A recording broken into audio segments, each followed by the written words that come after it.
Hi everyone, this is Lecture 4, DNA Replication. The material for this lecture is found in Chapter 3 of your iGenetics textbook, and I'll be covering the beginning of the chapter today. First off, like last couple times, there are some quiz questions that will show up on the quiz later this week.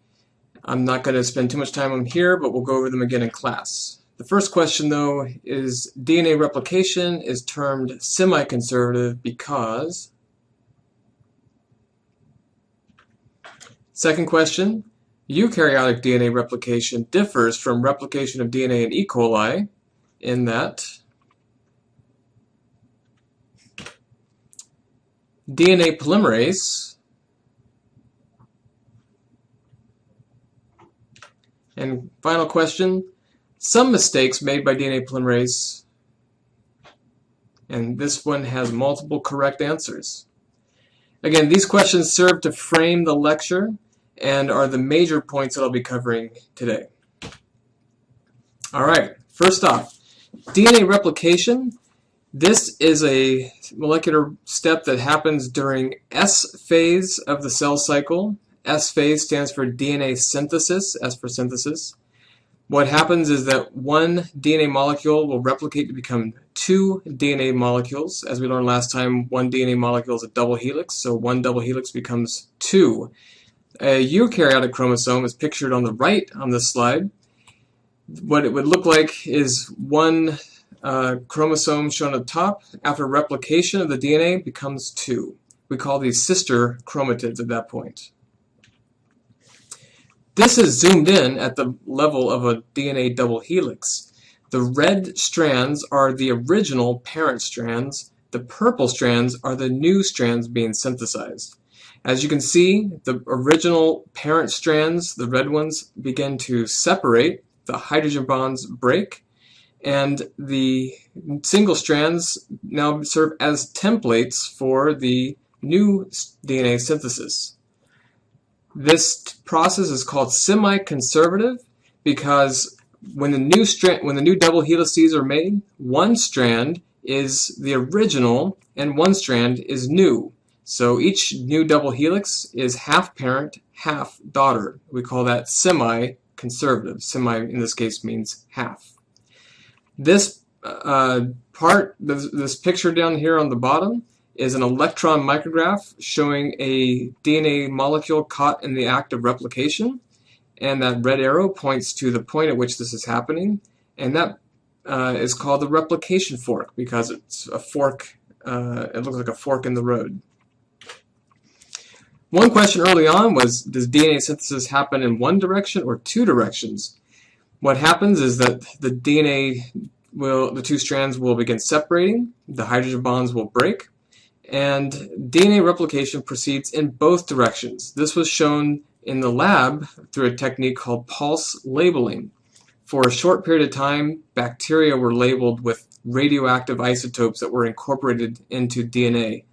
These radioactive isotopes then could be visualized using X-ray film, and the DNA could be visualized. What was shown was that the new DNA that was incorporating the radioactivity was going in both directions from a replication center. This center was now called the replication bubble. As you can see, the replication proceeds both on the left and the right directions. This is the same procedure in bacteria and in eukaryotes. In bacteria, which have circular chromosomes, there's a special sequence which begins the process of replication. That special sequence is called an origin of replication. This was shown first in 1963 by Cairns. What he showed was this origin, which is shown here on the slide, ORI for origin, is the point at which the replication bubble opens up, the hydrogen bonds initially break, and the replication forks proceed in both directions around the circle, opening up as they go and forming a new double helix. Finally, at the opposite end of the origin is the termination sequence. That is the region where the double helices will finally separate to reveal the two final bacterial chromosomes. You can see this structure, an electron micrograph shown on the right. It was known as a theta structure because it looked like the Greek symbol theta. The same kind of process happens in eukaryotes, though we have linear chromosomes, not circular. And because the chromosomes are so much larger, we just have more origins of replication than a single one like in bacteria. Many origins are found in a linear eukaryotic chromosome. These are shown in electron micrograph on the left side of the slide. Everywhere that there is a red arrow, and there's a few that are not labeled, are origins of replication. You can see the replication forks going off in both directions. This is shown schematically on the right-hand side. Again, the purpose of this is to enhance the speed of replication in eukaryotes, which have much larger genomes than a bacteria. One of the scientists that was instrumental in discovering the mechanism of DNA replication was this man here, Arthur Kornberg, who finished his career at Stanford University. He was a biochemist in the 1950s, shortly after Watson and Crick were working, and he won the Nobel Prize in Physiology and Medicine in 1959 for his discovery of an enzyme which replicates DNA.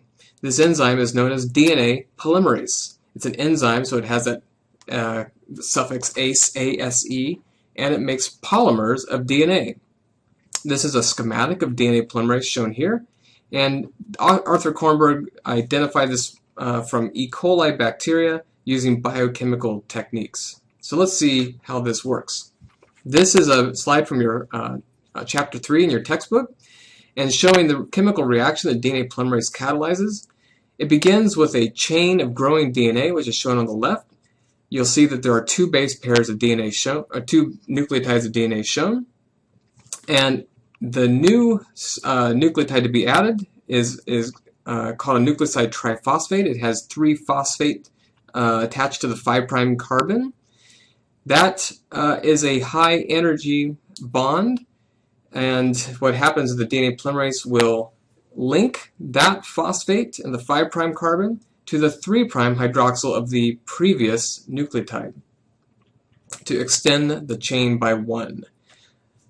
In the process, a molecule of so-called pyrophosphate, that's 2 phosphates attached, are removed. You can see that on the right side of your slide. This serves to form the phosphodiester bond. So that is the bond that the DNA polymerase will catalyze. What's kind of unique about these polymerases is that they use the substrate, in this case the new nucleoside triphosphate, as the energy source. It has that 3 phosphates that constitutes a high energy bond. Essentially, when that pyrophosphate is removed, energy is released, which the enzyme then converts into making that new covalent bond between the 3' hydroxyl and the new 5' phosphate. DNA polymerase is amazingly fast. It works by adding new nucleotides at a very high rate in both bacteria and eukaryotes. Occasionally, though, when DNA polymerase is working, it makes mistakes. This is equivalent to you trying to type research paper or type a paper or term paper very quickly. You're going to make mistakes. DNA polymerase makes mistakes too, but usually better than we make. It's only about 1 in 100,000 base pairs, which is pretty low, but when you consider that the size of a eukaryotic chromosome is sometimes 100 million base pairs or more, this is a very significant source of DNA mutations. So, what does DNA polymerase do about it? If there is a mistake, for example in this slide, you can see that there is an A incorrectly paired with a C. DNA polymerase can actually work backwards by cutting out the incorrect phosphodiester bond and adding the new one. This is equivalent to the backspace button on your keyboard. It will synthesize. It will reverse the phosphodiester bond that it just made. This is called proofreading. It will cut out that A in this case, and then it will begin moving in the forward direction again, and will synthesize the correct base pair. So I need to emphasize here that DNA polymerase is always synthesizing the new DNA strand in the 5' to 3' direction, and it is reading the template strand in the 3' to 5' direction. With this proofreading capability, DNA polymerase reduces its error rate In eukaryotes, it's in the order of 1 mistake in 10 to the 7th. That's 10 million bases, upwards of 1 mistake in 10 billion bases. So it's a huge improvement on its error rate. So DNA polymerase mistakes do happen, but they are very rare. All right, that concludes